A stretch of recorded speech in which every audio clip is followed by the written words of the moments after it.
but this is a cover. Like a dust cover with the Velcro. I like that. This is reusable. It's 29 liters. The whole thing weighs 7.8 pounds when it's empty, and those are the dimensions of the bag. Okay, I open this up, and this is the inside cover, and this is a camera. You can see there's camera dividers. It's not set up yet. It's not well made. It's very cheap, and I don't know how long this will last, but it comes with this inside, and it's already cut out for this. So here's the locks, and those look like the TSA locks. Hit that and open it up, and you can see here that there's a area for the handle.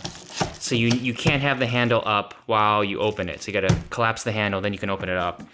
And here it's lined. It's lined with this a nylon inlining. And then here, there's some pockets. 1, 2, 3, 4. These pockets could probably only fit SD cards or batteries. They're not even big enough for filters of anything bigger than like maybe a 55 millimeter lens. This handle is a mix of plastic and metal. This is a very light case. So because this is so light, that's completely empty, the top piece is heavier than here, so this could just tip over, but assuming that you have stuff in here that's gonna weigh it down. Open that up, another layer, then you have access, and it does look like there's space here, so you can put other things on top of here, so when you close it, you see there's this gap right here, about this much, where you can store on top. There's not a lot of top rolling, small, carry-on sized camera bags out there. This might be the only one I've seen that is top loading.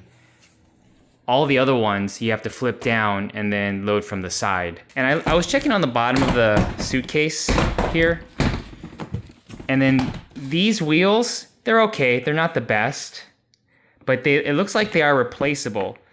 So this block right here is all plastic, and then you push that button in, and then you could remove these wheels. So you could, maybe that helps when you're going on an airplane, that if this doesn't fit on the overhead bin, you could remove the wheels, and then it makes it smaller dimensions where it could probably fit on the overhead.